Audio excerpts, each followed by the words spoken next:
चाचा चौधरी और अग्निदानव। एक दिन एक खेत में। ओहो, मैंने तो खेत में आलू बोए थे, फिर वह हाथ कैसे उगाया? हाथ के साथ साथ एक भयंकर दानव बाहर निकलता है। पुराने किस्सों में सुना था कि पाताल लोक से दानव प्रकट होते हैं। यह वही लगता है। वह मेरी तरफ आ रहा है। वह आदमी हाथ में पत्थर उठाकर उस दानव की ओर निशाना लेता है। उसकी जीभ आग उगल रही है। उसकी नीयत मुझे अच्छी नहीं लगती। मुझे अपनी रक्षा करनी चाहिए। वह पत्थर को उसकी ओर दे मारता है। यह पत्थर उसकी खोपड़ी तोड़ देगा। पत्थर सीधा जाकर दानव के सिर पर लगता है और वह उस आदमी के पीछे दौड़ता है। वह मेरे पीछे आ रहा है, भागो। भागकर वह आदमी एक घर में घुस जाता है। शुक्र है घर का दरवाजा खुला है। घर के अंदर। तुम ऐसे घबराए हुए हो जैसे कोई भूत देखा हो। वही बाहर खड़ा है दमयंती। दानव आग की लपटे घर की ओर फेंकता है और घर जल उठता है। ओह, उस जानवर ने घर में आग लगा दी। उसका जिंदा रहना खतरे से खाली नहीं। पुलिसमैन उस पर फायर कर देता है, लेकिन उस पर गोलियों का असर नहीं हो रहा। दानव एक बार फिर आग उगलता है।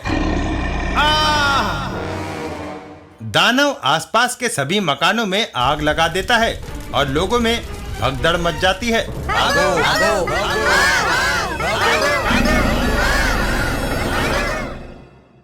टीवी पर समाचार आता है। पाताल से एक अजीबोगरीब अग्नि दानव प्रकट हुआ है। वह मकानों में आग लगा रहा है।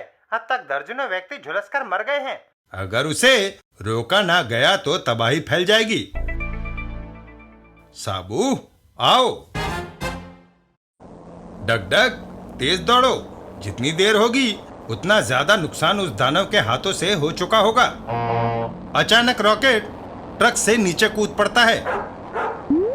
साबू, रॉकेट के पीछे जाओ। रॉकेट दानव पर भौंकता है। वह वही है। दानव रॉकेट की ओर आग फेंकता है। साबू और दानव आमने सामने। चाचा जी, मैं उसकी गर्दन तोड़ दूंगा। रुको साबू, उसकी जबान आग उगलती है। पहले उसे रोकना होगा। चाचा चौधरी चाकू उसकी ओर उछालते हैं। मेरा सेब काटने का चाकू यहाँ काम आएगा। चाचा चौधरी का पक्का निशाना और दानव की जीभ कटकर अलग हो जाती है। वह निशाने पर लगा। दानव का साबू पर वार।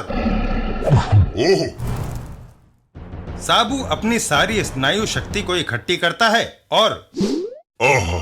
मैं उसे उठाने में कामयाब हो गया। साबू, इस जीव को वापस जमीन के नीचे पाताल लोक में भेज दो। साबू उसे गड्ढे में पटक देता है। जाओ।